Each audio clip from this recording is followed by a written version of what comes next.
Hi, welcome to Self Discovery TV. My name is Kelly Sayers and I'm here with interviews with inspirational authors, and my special guest today is Sylvia Marina. Hi Sylvia. Hi Kelly.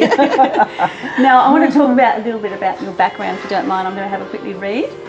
Sylvia is known for her heartfelt approach and ability to help people to rapidly transform their lives for the better. Born in New Zealand, Sylvia has for the most of her adult life lived in WA. She's an honoured wife, revered mother and grandmother with a professional career spanning 3 decades in natural medicine, behavioural science, practical kinesiology, holistic management, plus an additional 19 complementary methodologies. Say that right. There's so much to talk about with you. You've written a couple of books. How many books have you written? Well, it's interesting. There's a difference, isn't it? There's a difference between writing and publishing. If I have it correctly, I think it's 5 published. Wow. Yes. And this one here, we've got Promises with Sylvia Marina, a nice little handbook, and 21 life lessons. I actually like the size of that. That's pretty good for the handbag. That's a really good one a day for the handbag. So Sylvia, talk to us about, I always like to educate people about becoming an author and trusting the information that they have and the gifts that they have, and to put that into a published book. And so we love to talk to other authors about their journey of self-discovery, to maybe give us some, golden little nuggets or some tips. How would you talk to us first of all about your own life's purpose?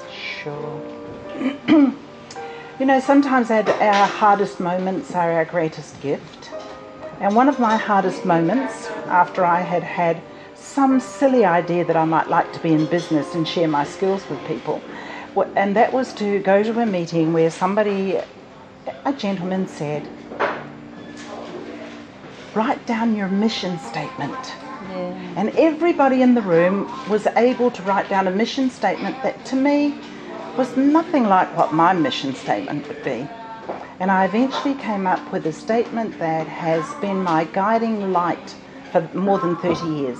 And it is these words: to journey with spirit, teaching people to care for their own soul and the body that it's cradled in. Wow, that is an incredible mission statement.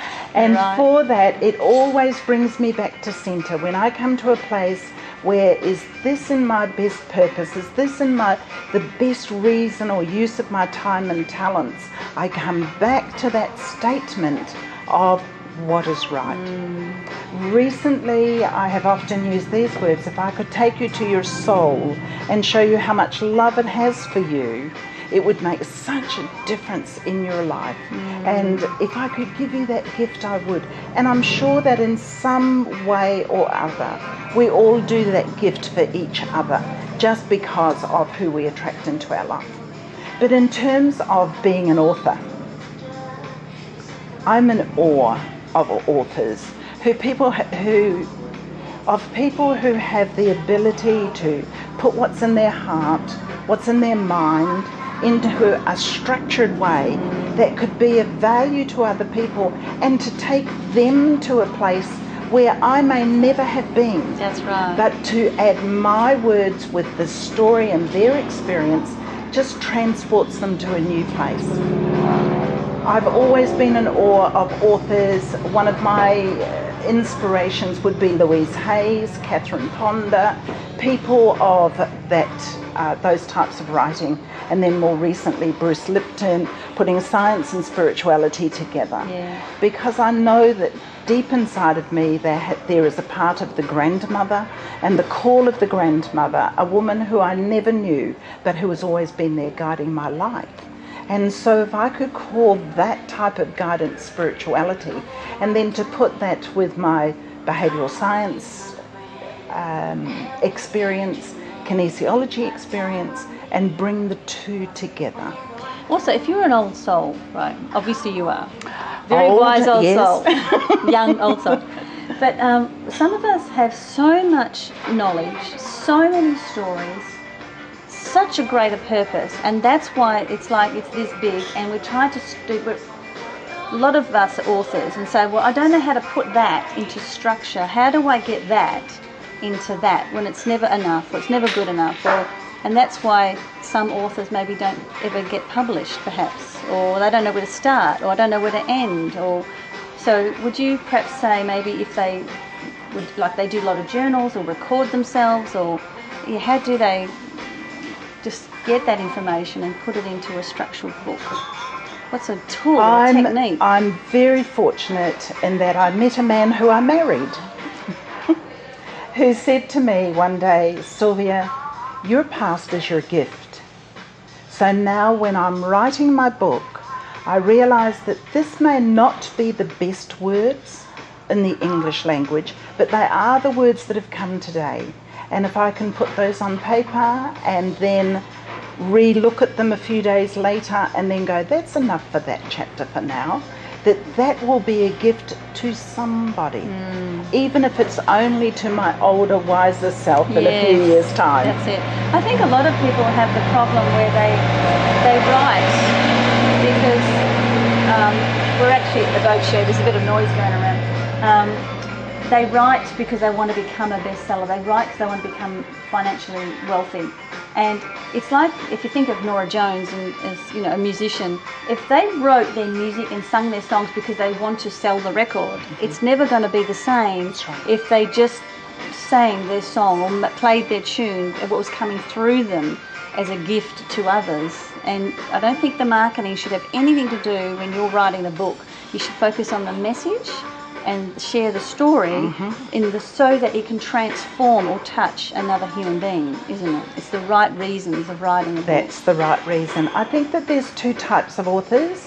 I was always inspired by Bryce Courtney's work, and there is that type of author that goes away to his cave for 9 months of the year and produces the book. Then there is the type of author that has a calling inside of themselves to say, even if I just leave this to my grandchildren, I just have to do it. Yes. And so stop leaving it as a manuscript. Just go straight to your Word doc, type it in, and know when that's a chapter, and then begin another chapter. Right. Just like every day we begin a new chapter of our life, just every week or month, just do another chapter of your book. And the other thing is, there's always, I know that some people are speakers and they could speak a book, and I say, well, why don't you record your book and get it transcribed? And then maybe get professional editors. So you don't necessarily have to do it all yourself. You bring a team of people in and they can help you with designs and covers and editing and then printing and all that. But I think as long as you take responsibility for the message or for the story or for the gift, and then make sure that's in there, it'll find its way. Won't it?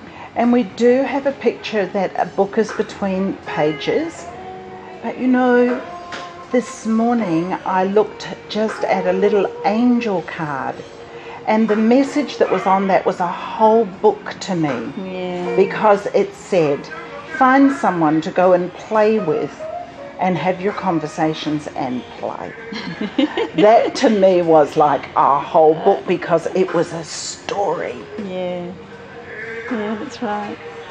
I'm inspired by authors, whether it be an author of a children's book, a comic book, a technical book, or a story from the heart. I'm inspired because it opens a door into your life, and that life opens a door into another life. Books open doors. Thank you. You're an amazing speaker, not an amazing author, but also you're the storyteller. I think that's what makes you a unique and special speaker.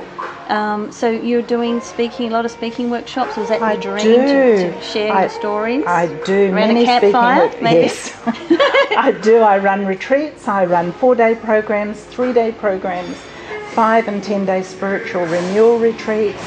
I have a beautiful life, and it's more than 2/3 of it is by invitation, speaking at conferences and events, as well as running my programs. How beautiful. When we do our truth, doors open for us. Yes. You're such an inspiration. Thank you for sharing your story. Where could people, if they want to come on your retreats, do you have a website or something? I do.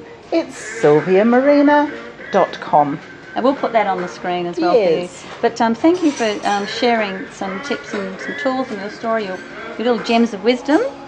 Thank you, and we look forward to seeing you at one of the retreats maybe. Yeah, absolutely. Kelly, I'm inspired by what you do and the way that you help women to be themselves and to acknowledge themselves and to grow themselves into beautiful women.